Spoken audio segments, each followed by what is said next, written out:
दोस्तों नमस्कार, स्वागत है आप सभी के। अगर फिर से आई चलते हैं बिहार की ताजा खबरों की ओर, लेकिन उससे पहले अगर आपने अभी तक इस चैनल को सब्सक्राइब नहीं किया तो सब्सक्राइब कर लें, जिससे कि आपको बिहार की ताजा खबर रोजाना मिलती रहे।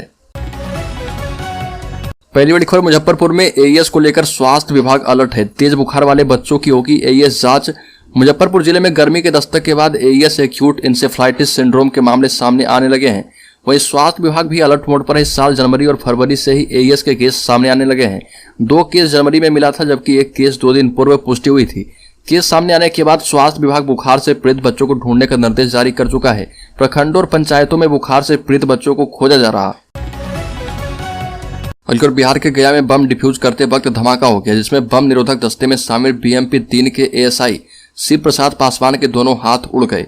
इस घटना में कुल 5 जवान भी बुरी तरह से घायल हुए हैं। रिपोर्ट के मुताबिक शहर के कोतवाली थाना क्षेत्र में फल्गु नदी पर बने 6 लेन पुल के नीचे अपराधियों ने बम छिपाकर रखा था, जिसे डिफ्यूज करने के लिए बम निरोधक दस्ते की टीम पहुंची थी। बरामद बम को डिफ्यूज करने के दौरान इसमें एक धमाका हो गया, जिसमें बीएमपी 3 के 2 जवान बुरी तरह से घायल हो गए।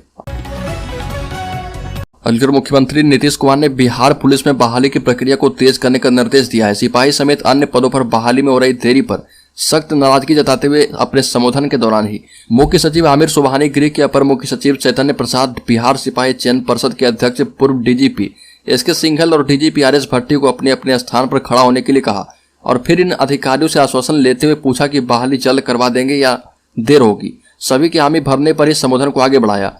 मुख्यमंत्री को शहर के बीएसपी 5 परिसर स्थित मिथिलेश स्टेडियम में पुलिस सप्ताह के मौके पर आयोजित कार्यक्रम का उद्घाटन कर रहे थे। उन्होंने पुलिस में आधारभूत संरचना के समुचित विकास, अधिक से अधिक ट्रेनिंग और बहाली पर खास तौर से ध्यान देने के साथ ही चुस्त पुलिसिंग की बात कही। राज्य के नालंदा जिले में शौच के लिए निकली महिला से मुखिया ने किया दुष्कर्म में विरोध करने पर पीटा भी। नालंदा जिले में राजगीर प्रखंड के गोरौर पंचायत के मुखिया संतोष कुमार दिवाकर के खिलाफ छबीलापुर थाने में महिला से दुष्कर्म की एफआईआर कराई गई है। महिला का आरोप है कि वह शौच के लिए घर से बाहर गई थी। इसी दौरान मुखिया ने उसे पकड़ लिया और उससे जबरन दुष्कर्म किया। विरोध करने पर मारपीट की गई और इधर मुखिया ने भी थाने में मारपीट का आवेदन दिया है। हालांकि आवेदन देने के बाद से मुखिया फरार है। देश में लोकसभा चुनाव अभी दूर है, लेकिन भाजपा ने इसको लेकर प्री एक्टिव मोड में आ चुकी है। बिहार के दौरे पर पहुंचे केंद्रीय गृह मंत्री अमित शाह ने बिहार भाजपा नेताओं से आगामी लोकसभा चुनाव के संदर्भ में बातें की। यहां पर 2 रैलियों को संबोधित करने के बाद अमित शाह ने बिहार बीजेपी कोर कमेटी की बैठक ली। इस दौरान पार्टी के शीर्ष नेतृत्व से फीडबैक लिया गया। इसके साथ ही आगामी लोकसभा चुनाव में 40 में से 35 लोकसभा सीटें जीतने के लिए फॉर्मूला बताया गया। इस दौरान अमित शाह ने कार्यकर्ताओं से कहा कि वह जेडीयू से दोबारा गठबंधन का ख्याल भी अपने मन में ना लाएं। इसके साथ ही अभी स्पष्ट हो गया कि नीतीश कुमार के लिए भाजपा के दरवाजे पूरी तरह से बंद हो चुके हैं।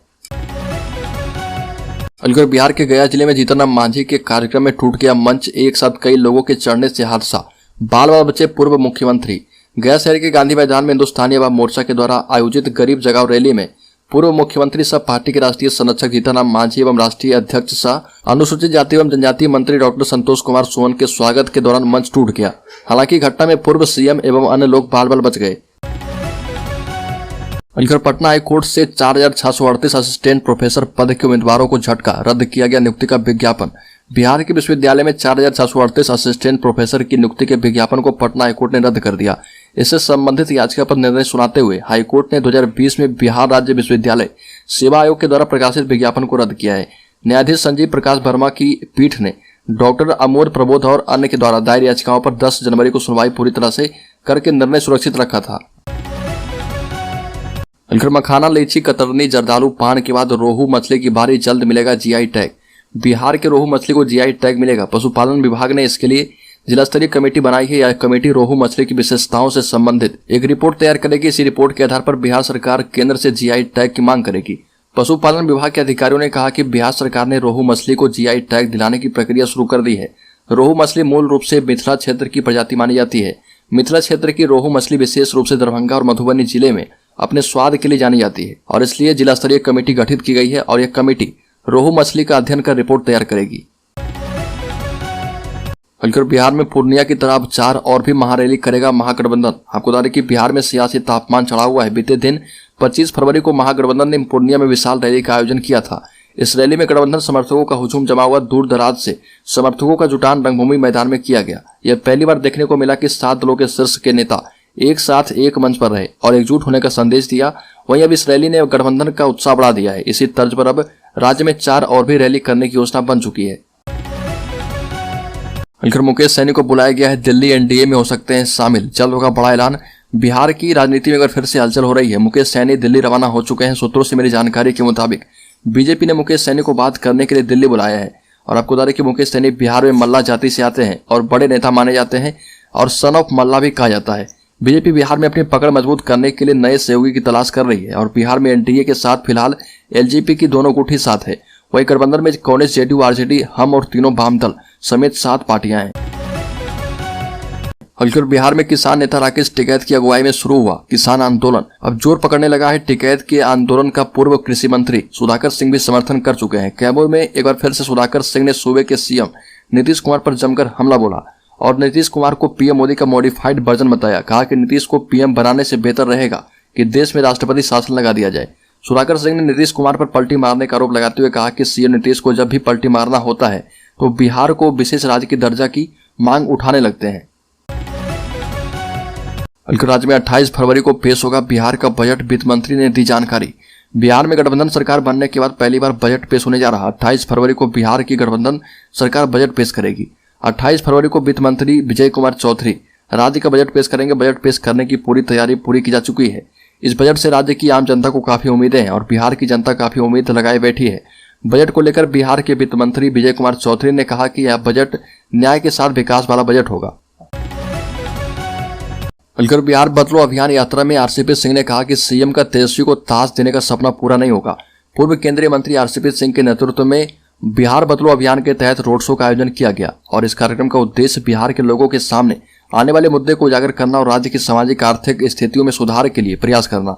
बिहार बदलो अभियान के दौरान आरसीपी सिंह ने सभा को संबोधित किया। इस दौरान आरसीपी सिंह ने बिहार के गठबंधन में फूट की बात की और कहा कि जदयू डूबती जहाज है। यह भी कहा कि उपेंद्र कुशवाहा के पार्टी छोड़ने के बाद जहाज डूब गया है। पूर्व केंद्रीय मंत्री सिंह ने कहा कि जीतनराम मांझी को पहले मुख्यमंत्री बनाया, फिर 8 महीने के बाद हटा दिया गया।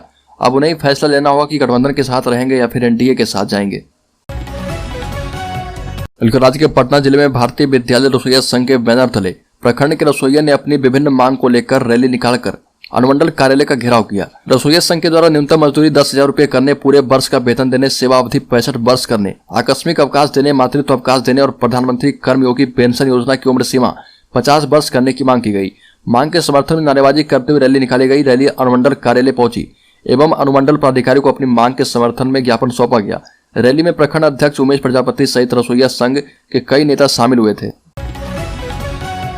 राज्य के छपरा जिले में विद्यालय के रात्रि प्रहरियों ने की अपनी मांगों को लेकर बैठक। बाजार स्थित दरोगा राय पुस्तकालय में बिहार विद्यालय रात्रि प्रहरी कर्मचारी संघ के बैनर तले कर्मियों की बैठक हुई।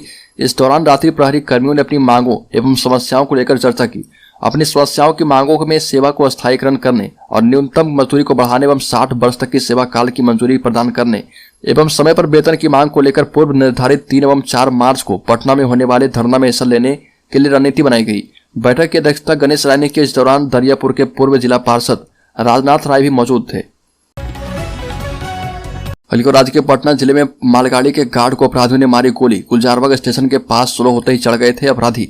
देर रात की वारदात है। देर रात पटना में बड़ी वारदात हो गई। इस बार आपराधिक वारदात रेलवे एरिया में हुई। अपराधियों ने मालगाड़ी के गार्ड सचिन को गोली मार दी। गंभीर रूप से घायल गार्ड को इलाज के लिए पहले करबिगिया स्थित रेलवे सुपर स्पेशलिस्ट हॉस्पिटल ले जाया गया, जहां पर घायल गार्ड का इलाज चल रहा। देर रात हुए इस आपराधिक वारदात के बाद से सनसनी मच गई है। राज्य रेलवे पुलिस जीआरपी और रेलवे सुरक्षा बल आरपीएफ के बीच हड़कंप मच गया। रेलवे के अधिकारियों की भी नींद उड़ गई है। दरअसल ये वारदात गुलजारबाग स्टेशन के पास हुई है। डाउन लाइन में पटना की तरफ से देर रात 11 बजे के करीब एक मालगाड़ी जा रही थी। राज्य के पूर्व उप मुख्यमंत्री सुशील मोदी ने कहा कि गोलवलकर की किताब में कहीं दलितों का विरोध नहीं है। झूठ बोल रहे हैं लालू प्रसाद यादव। पूर्णिया की रैली में राजद प्रमुख लालू यादव के संबोधन पर राज्यसभा सदस्य सुशील मोदी ने पलटवार किया और कहा कि गोलवलकर के चेले लालू प्रसाद झूठ बोलने में वर्ल्ड चैंपियन है, इसलिए वो बिना प्रमाण के कुछ भी बोल सकते हैं। लालू प्रसाद ने विद्वेष फैलाकर हिंदू समाज को बांटने के लिए झूठी बात कही है और कहा कि अगर लालू प्रसाद अपना आरोप साबित कर दें तो मैं राज्यसभा की सदस्यता से त्यागपत्र सौंप दूंगा। सुशील मोदी ने कहा कि भाजपा ने पहली बार देश को अति पिछड़ा समाज का सुयोग्य प्रधानमंत्री दिया है, जबकि बाकी सभी दल उन्हें हटाना चाहते हैं। सुशील मोदी ने कहा कि सामान्य वर्ग के गरीबों को 10% आरक्षण देने का विरोध लालू यादव कर रहे हैं।